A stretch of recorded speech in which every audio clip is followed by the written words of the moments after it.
बनाई जा रही है। हमारा जो जातीय संगठन है अखिल भारतीय दुसाध उत्थान परिषद, ये भारत का सबसे बड़ा संगठन है और सबसे पुराना संगठन है।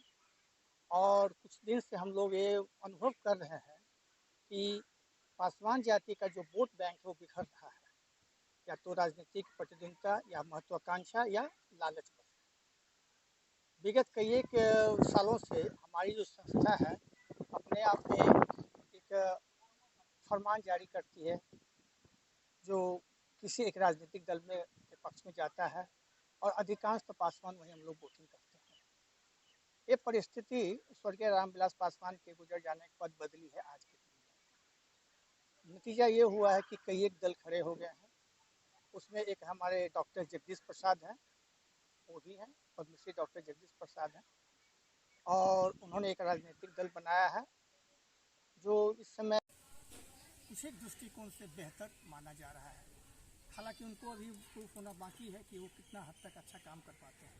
सर, रोकना चाहूँगी, आज भोला पासवान जो बिहार के पूर्व मुख्यमंत्री रह चुके हैं, जयंती आज है। आज सारे लोग उनको याद कर रहे हैं। जयंती के बाद उनके परिवार या आज से पहले भी उनके परिवार की स्थिति जो है बहुत ही दयनीय है।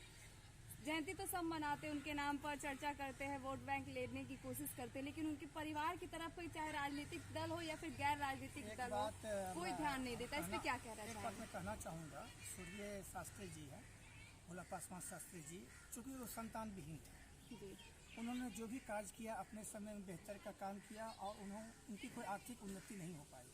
हालांकि 3 बार मुख्यमंत्री रहे, अनुसूचित जाति जनजाति आयोग के प्रथम अध्यक्ष रहे, 10 साल तक राज्यसभा के मेंबर रहे। लेकिन दुख की बात है कि उनके निधन के पश्चात भी उनके श्राद्ध कर्म के लिए पैसा जो है ना सरकारी फंड से जिला पदाधिकारी पूर्णिया के द्वारा दिया गया। मतलब ये साफ है कि उन्होंने कोई आर्थिक उन्नति अर्जित नहीं की थी। और वही बात उनके नज़दीकी व्यक्ति की, तो किसी की भी आर्थिक उन्नति तभी होती है जब व्यक्ति विशेष योग्य होता है।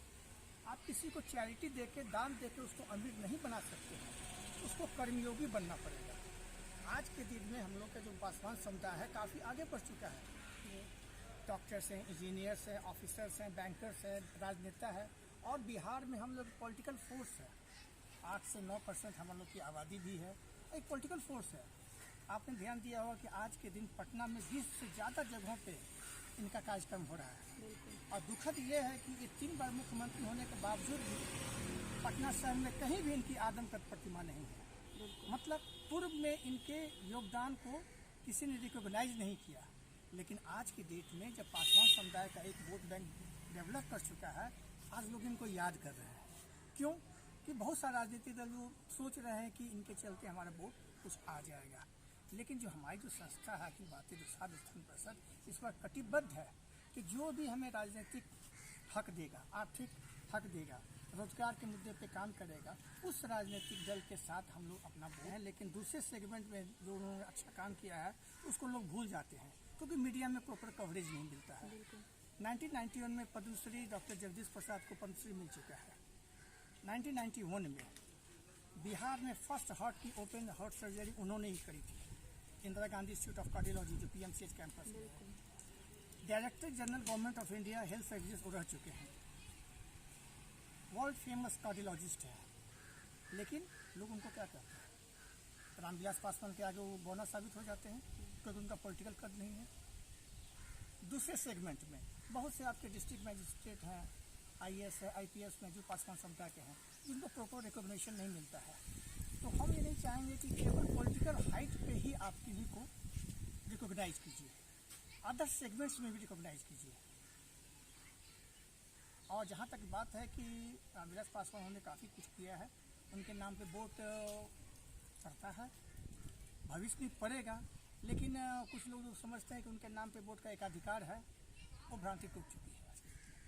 आज भोला पासवान शास्त्री जी की जयंती है, क्या संदेश देंगे युवाओं को जो उनके पद चिन्हों पर चले और बिहार के विकास के लिए काम करें? आप ईमानदार रहिए, लेकिन आर्थिक सामाजिक उन्नति के लिए आपको साम दाम दंड भेद 4 नीति अपनानी पड़ेगी। आप इसको अपनाइए, विकसित होइए और आगे बढ़िए। परिचय दीजिएगा सर। मेरा नाम है अशोक कुमार गौतम, मैं बैंक से अवकाश प्राप्त वरिष्ठ प्रबंधक हूँ और अखिल भारतीय दुसाध उत्थान परिषद का मैं प्रांतीय सलाहकार हूँ। आए और अपने त्याग पत्र राज्यपाल को दिए। ऐसे मुख्यमंत्री हमारे बिहार में थे जिनके प्रति हम जनता पर नमन करते हैं। क्या संदेश देंगे सर आज के दिन युवाओं को कि उनके पद चिन्हों पर चलते हुए बिहार और देश दोनों का विकास करें? सम्मान देखिए, पहले तो नेताओं को उनके पद चिन्हों पर चलना चाहिए। बिल्कुल। नौजवानों को तो देखिए, आजकल के नौजवान इतना बेचारे बेरोजगार हो गए हैं कि हमें आपने कोशिश सवाल करके केंद्र सरकार पर बोलने पर मजबूर कर दिया। यही जब केंद्र सरकार की 2014 में आई थी, मोदी जी 2 करोड़ नौकरी देंगे। ये नौकरी क्या देंगे? नौकरी को ये खा गए, बर्बाद कर दी। अभी रेलवे में नौकरी पड़ी हुई है, होम मिनिस्ट्री में नौकरी पड़ी हुई है, ये किसी नौकरी को भर नहीं रहे हैं। और तो और इन्हें देश की संपत्ति को बेच करके नौकरी को भी ख़त्म कर दिया, आरक्षण को भी ख़त्म कर दिया। संविधान के साथ एक खिलवाड़ कर रहे हैं भारतीय जनता पार्टी। आपके माध्यम से हम पूरे देश, पूरे बिहार की जनता को कहना चाहेंगे कि भारतीय जनता पार्टी एक झूठी पार्टी है, जुमलेबाज पार्टी। आज ही अभी जो हाल में ही उन्होंने महिलाओं को जो आरक्षण देने की बात कही, पार्लियामेंट में बिल भी पास करा दिया।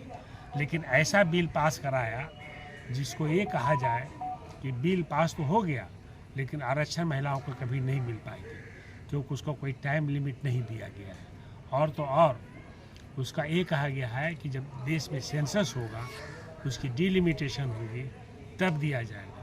ये भी कहा गया कि 15 साल के अंदर नहीं हुआ तो बिल का वैल्यू खत्म हो जाएगा। तो आप ये समझिए कि अगर ये काम नहीं हुआ 15 साल में तो ये बिल लागू नहीं होगा।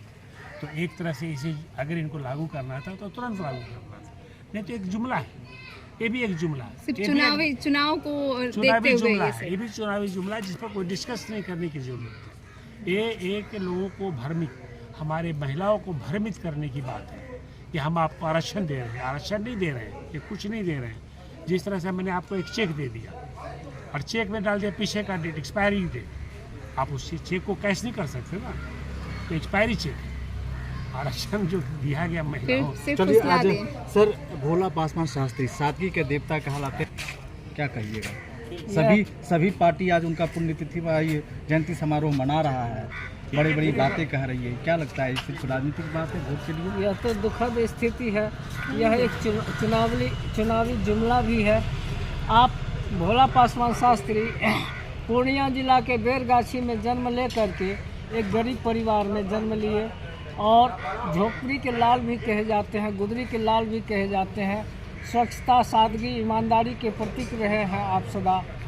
जिनके मरने के बाद उनके खाते में मात्र 15 रुपया हासिल हुआ, लेकिन आज के यदि कोई मुख्यमंत्री प्रधानमंत्री बनेंगे तो अरबों खरबों रुपये अपने उत्तराधिकारी के नाम छोड़ के जाते हैं। तो ईमानदारी और सादगी के प्रतीक की जयंती के बनाने का मैं संकल्प लिया था कि ये ऐतिहासिक धरती पाटलिपुत्रा की धरती जो है अब वर्तमान में पटना है, बिहार की राजधानी भी है।